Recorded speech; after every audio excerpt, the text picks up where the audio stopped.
नवाज शरीफ सजा याफ्ता हैं। बैरून मुल्क जाने की इजाजत वफाकी हुकूमत ने दी, हाजिरी भी हुकूमत ने यकीनी बनानी है। अल अजीजिया रेफरेंस में नवाज शरीफ की सजा के खिलाफ अपील पर समाअत के दौरान जस्टिस मोहसिन अख्तर कियानी के रिमार्क्स। इस्लामाबाद हाई कोर्ट में समाअत के दौरान एडिशनल अटॉर्नी जनरल ने बताया, नवाज शरीफ की लंदन रहायशगाह पर डायरेक्ट वारंट गिरफ्तारी वसूल करने से इनकार किया गया। पाकिस्तान हाई कमीशन लंदन ने डाक के जरिए वारंट गिरफ्तारी की तामील कराई। अदालत ने रॉयल मेल की ओरिजिनल कोरियर मंगवाने की हिदायत कर दी। समाअत कल तक मुलतवी।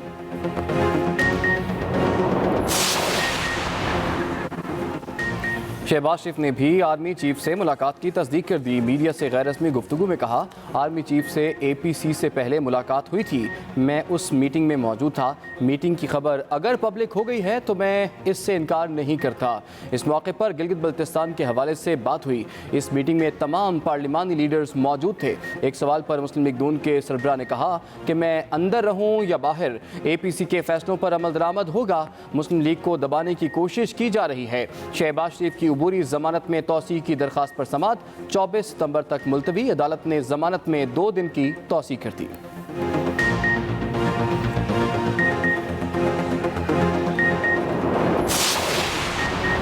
बिलावल भुट्टो जरदारी और मौलाना फजलुर रहमान के दरमियान मुलाकात आज शाम बिलावल हाउस कराची में होगी। जराये के मुताबिक मौलाना फजलुर रहमान ने बिलावल भुट्टो को फोन करके मुलाकात की ख्वाहिश का इजहार किया। बिलावल भुट्टो ने मुलाकात पर आमादगी जाहिर कर दी।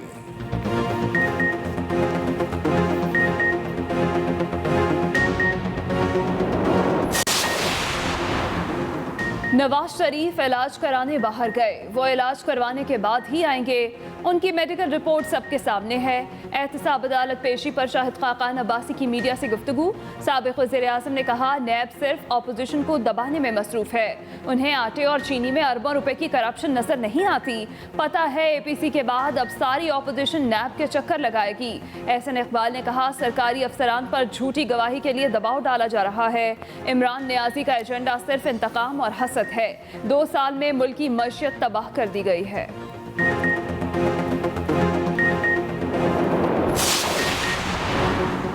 अपोजिशन ने एक बार फिर साबित कर दिया कि वो सिर्फ ज़ाती मुफादात का तहफ़्फ़ुज़ चाहती है। मायूस अनासर की APC भी मायूस कुन रही। वज़ीर आला पंजाब की अब्दुल अलीम खान से मुलाकात में गुफ्तगू। वज़ीर आला उस्मान बुज़दार ने कहा कि अवाम बाशऊर हैं और करप्ट चेहरों से अच्छी तरह वाकिफ़ हैं। वज़ीर इत्तलात पंजाब फ़याज़ुल हसन चौहान ने कहा कि APC में नवाज शरीफ की 1.25 घंटे की तकरीर ने शहबाज शरीफ की 2 साला मेहनत का गला गूंद दिया। हमेशा की तरह नवाज शरीफ अपना उल्लू सीधा करने के लिए अपोजिशन का कंधा इस्तेमाल करने की नाकाम कोशिश कर रहे हैं।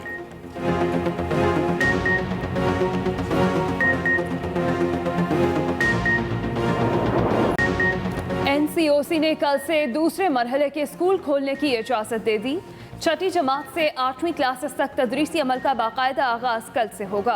वफाकी वज़ीर असद उमर की ज़ेर सदारत इजलास में स्कूल खोलने का हतमी फैसला करने से पहले वफाकी वजारत सेहत और सूबाई महकमों के डेटा पर मुशावरत भी की गई। NCOC के इजलास के बाद वज़ीर तालीम खैबर पख्तूनख्वा शहराम तरकई ने कल से दूसरे मरहले पर अमल दरामद करने का ऐलान भी कर दिया।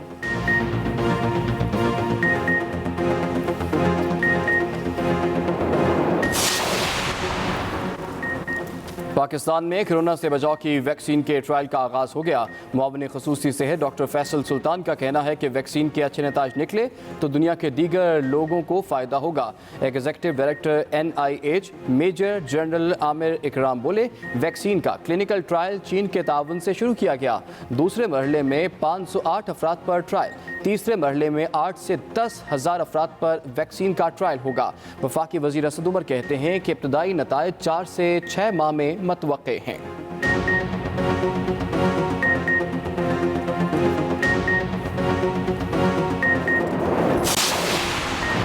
वज़ीर आज़म इमरान खान की ज़ेर सदारत वफाकी काबीना का इजलास। काबीना 14 नुकाती एजेंडे पर गौर करेगी। वफाकी काबीना मुख्तलिफ अद्वियात की रिटेल कीमतों की मंजूरी देगी। कोरोना से मुतासरा मरीजों को लगने वाले इंजेक्शन की कीमत में कमी की मंजूरी भी दी जाएगी। वफाकी काबीना की कार्रवाई की ऑटोमेशन पर ब्रीफिंग भी एजेंडे में शामिल। वफाकी काबीना चेयरमैन ओगरा की तैनाती की मंजूरी देगी।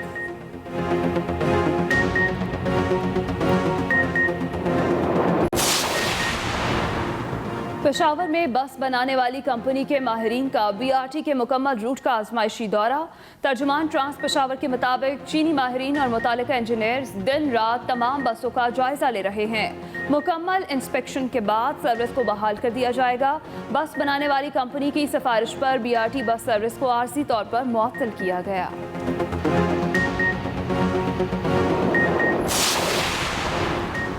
वज़ीर आला सिंध मुराद अली शाह से चीनी वफ़द की कौंसल जनरल की सरबराही में मुलाकात। सूबाई वज़रा भी शरीक। चीनी वफ़द ने वज़ीर आला सिंध के साथ हालिया बारिशों की तबाही पर अफसोस का इजहार किया। इमदादी कामों के लिए 25 मिलियन रुपए का चेक भी दिया। चीनी कौंसल जनरल ने मुतासरा हारियों की मदद करने की भी यकीन दहानी कराई।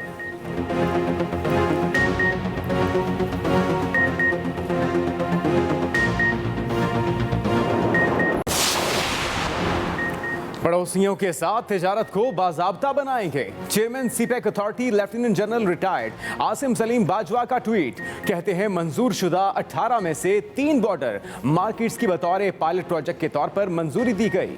वज़ीर आज़म ने पहले नजरअंदाज किए गए इलाकों पर तवज्जो देने पर जोर दिया है।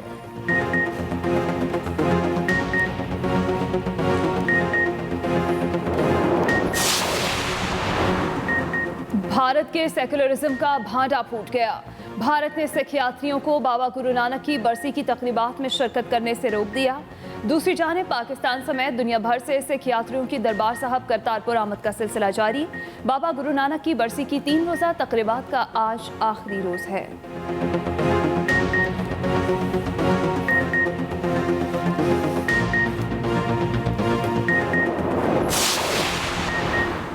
कराची के शहरियों की मुश्किलात में इजाफा के इलेक्ट्रिक ने गर्मी बढ़ते ही लोड शेडिंग में भी इजाफा कर दिया। लोड शेडिंग से मुस्तस्ना इलाकों में भी बिजली की आंख मचोली जारी। कुरंगी, औरंगी, गडाब, सुरजानी, मलीर, लांडी, लियाकताबाद, न्यू कराची, बल्दिया, केमाड़ी सबसे ज्यादा मुतासिर। Nazimabad, north Nazimabad, FB area, Lyari, सदर, ओल्ड सिटी एरिया भी लोड शेडिंग से मुतासिर। तर्जमान के इलेक्ट्रिक के मुताबिक गैस की कमी की वजह से लोड शेडिंग में इजाफा करना पड़ा। सप्लाई बहाल होते ही बिजली की फराहमी मामूल पर आ जाएगी।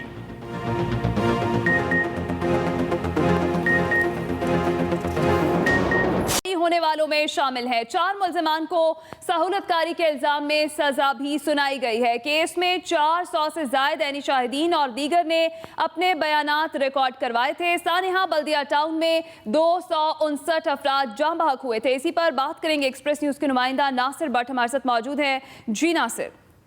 जी बिल्कुल, आज सानिया बल्दिया फैक्ट्री केस का जो फैसला है वो सुना दिया गया है। इंसदाद दहशतगर्दी खुसूसी अदालत नंबर 7 जो इंसदाद दहशतगर्दी कॉम्प्लेक्स सेंट्रल जेल में वाक़ है, उसने ये फैसला सुनाया है, जिसने मुजरिम जुबैर चरिया और मुजरिम रहमान भोला को सजाए मौत सुनाई है, जबकि 4 मुजरिमों को उम्र कैद की सजा सुनाई है। ये फैक्ट्री मुलाजमीन हैं, जबकि 4 मुल्जिमान जो थे जिसमें रऊफ सिद्दीकी, डॉक्टर अब्दुल सत्तार, अतीब खानम, उमर हसन कादरी, इनको बाइज्जत बरी कर दिया गया है इस मुकदमे से।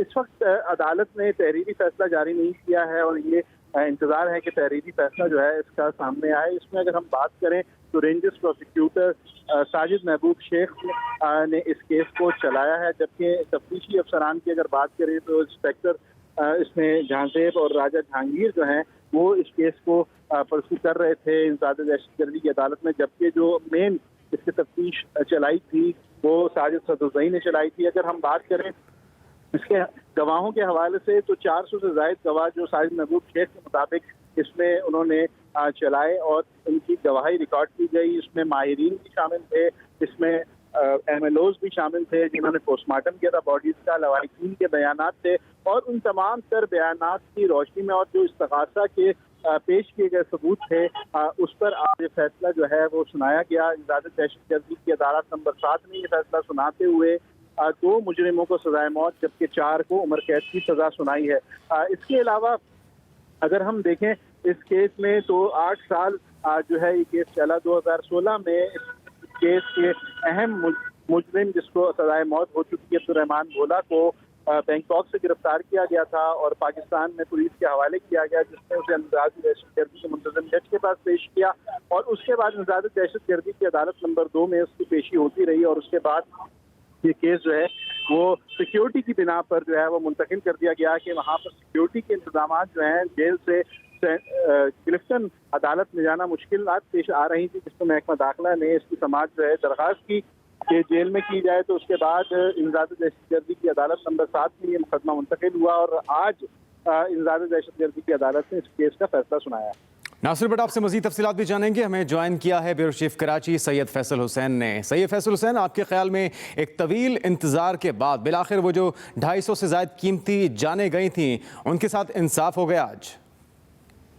देखिए, अभी इब्तिदाई फैसला है, मुख्तसर फैसला है। जब तक तफसीली फैसला नहीं आ जाता हम बहुत ज़्यादा बातें जो है करने से कासिर है। लेकिन जो आने वाले फैसले का खुलासा यही है कि 2 मुल्ज़िमान को जो है वो सजाए मौत हो गई। असल में ये कराची के हवाले से जो है ये केस जो है वो बहुत गैर मामूली जो है अहमियत इख्तियार करी है। तक हम ये कहेंगे सिर्फ कराची नहीं बल्कि इस केस को जो है वो आलमी सतह पे जो शोहरत हुई थी कि इसमें सैकड़ों अफराद को जो है वो जिंदा जला दिया गया था या वो जिंदा जल गए थे।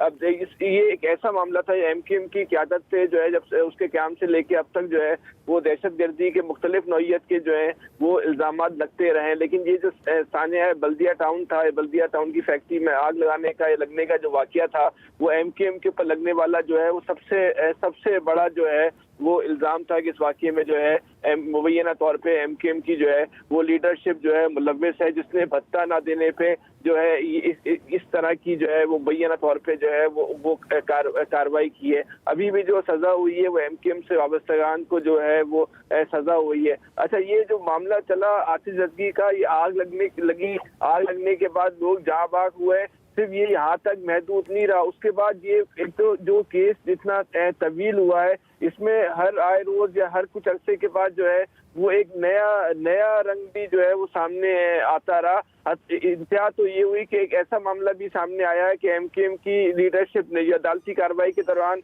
या हम ये कह सकते हैं JIT के दौरान जो एक हैरत अंगेज इंकशाफ हुआ वो ये भी हुआ कि MKM की लीडरशिप ने फैक्ट्री मालकान से जो है वो इस के पैसे भी मुबैना तौर पे जो है वो तलब किए कि हमें इतनी रकम फराहम कर दी जाए तो हम इस केस को सेटल करने में जो है वो आपके लिए जो है एक माविन का या सहूलतकार का जो है वो किरदार कर सकते हैं। तो अभी जो तफसीली फैसला आने वाला है तो हो सकता है सहूलतकारी के हवाले से भी जो है वो कुछ नए नाम आ जाए, क्योंकि फैक्ट्री मालकान का जो बयान था जो दुबई से उन्होंने कराया था उसकी भी जो है वो बड़ी अहमियत है। बहरहाल अब तक की जो सूरत हाल है उससे ये बिल्कुल अगर हम ये कहें कि उनके लवाकिन को इंसाफ मिल गया तो जाहिर है वो हम ये तो नहीं कह सकते उनके जो उनका नुकसान हुआ है ये फैसला उसका जो है वो अदाला कर सकता है। उनकी कीमती जानें चली गई और जो उनके प्यारे उनसे जो है जिस बेरहमी के साथ आज उनको जुलस के मरे वो अल्लाह ताला हम सबको ऐसी वो मौत से महफूज रखे। उसका तो हम ये नहीं कह सकते कि अदाला हो गया, लेकिन लोगों का जो है वो रियासत पर और रियासती इदारों पर और अदालत पे जो है वो किसी न किसी हद तक जो है तो एतमाद तो बाल हुआ होगा कि उनको ये इंसाफ मिला और जो लोग इस वाक़ये में मुलव्विस थे उनको जो है वो सजाए मौत हुई। ठीक है, फैसल हुसैन हमारे साथ ही मौजूद है। ये नासिर बट कहिएगा, क्या ये जो सजाए मौत के जो मुजरिम हैं ये अपील का हक रखते हैं, और अगर रखते हैं तो इसका जनरली प्रोसीजर क्या होता है? जी बिल्कुल, जब तफसीली फैसला अदालत जारी करती है तो उसके बाद जो है ये उनके वकला जो हैं वो मुजरिमान के जो भी वकला हैं वो अपील जो है वो हाई कोर्ट में यकीनी तौर पर फाइल करेंगे और उसका भी एक वक्त होता है, 1 माह का टाइम होता है। जो अदालती ज़राए कहते हैं कि 1 माह के अंदर अंदर ये अपील फाइल करनी होती है और ये अपील फाइल करने के बाद हाई कोर्ट में इस अपील की समाअत चलेगी। इस फैसले के खिलाफ जो वो इसको चैलेंज करेंगे हाई कोर्ट में, तो उसके बाद हाई कोर्ट में चलता है। अगर ये हाई कोर्ट में भी सज़ा बरकरार रखी जाती है मुजरिमों की तो उसके बाद फिर उनके पास आइन के मुताबिक ये हक है कि वो सुप्रीम कोर्ट जाएं और सुप्रीम कोर्ट में उसके फैसले के खिलाफ जो है वो अपील दायर करें। ये एक प्रोसीजर है हमारे आइन में कि सज़ा के खिलाफ जो है मुजरिम जो है उसको हक है कि वो अपील फाइल कर सकता है। बिल्कुल ठीक है, इसी हवाले से हम बात भी कर रहे हैं और तजिया भी जान रहे हैं। हमारे साथ सैयद फैसल हुसैन भी मौजूद हैं। फैसल हुसैन, आपके ख्याल में ये जो रऊफ सिद्दीकी, अदीब खानम, उमर हसन और अब्दुल सत्तार बरी हुए हैं, क्या कोई सियासी मसलहतें आड़े आई हैं इस फैसले के दौरान, या फिर वाकई में आप समझते हैं कि इंसाफ के तमाम तकाजे पूरे किए गए? हमने तो यही बोलना है कि इंसाफ के तकाजे पूरे किए गए। मरकजी क़यादत बहरहाल जो MKM की थी जो अब तक जो मुख्तसर फैसला आया है उसमें तो वो मुलव्विस नहीं पाई गई है और कारकुनों को जो है वो उसमें उनको सजा हो गई है। मरकजी क़यादत रऊफ सिद्दीकी जो है उनका DIT में बहुत नाम था और एक तासुर था कि वो उनको भी सजा होगी, लेकिन ये है कि ज़ाहिर है अदालत ने सारे शवाहिद को देखा होगा, मलूज़ खातिर रखा होगा, उसके बाद ये फैसला किया होगा। तो रऊफ सिद्दीकी का बहरहाल इसमें नाम नहीं है। मरकजी के रहनुमा थे उस वक्त, इनकी जो हैसियत थी वो वजीर सूबाई वजीर सनत की इनके पास जो है वो स्टेटस का दर्जा था, वजीर वजारत का कलमदान था।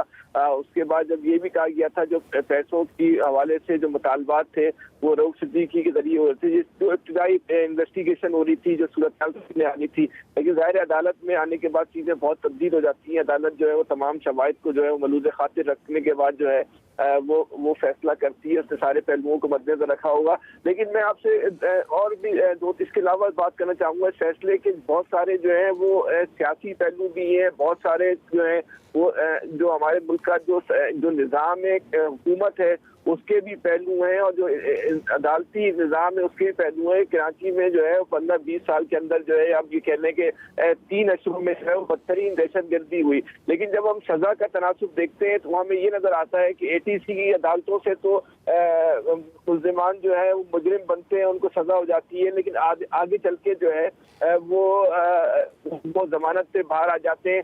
तो ये अब देखना ये है कि ये मुल्ज़िमान जाहिर सी बात है उनके पास अपील का हक मौजूद है, वो अपना हक भी लाजमी तौर पे जो है वो इस्तेमाल करेंगे, तो वो आगे जाके उनको जमानत होती है, सज़ा होती है। जो सज़ाओं का तनासुब है, जो हतमी सज़ाओं का तनासुब है, यहाँ पे अपील का ख़त्म हो जाता है मुल्ज़िमान के पास, वो बहुत हमें नज़र आता है। वो तनासुब जो है वो बहुत कम है।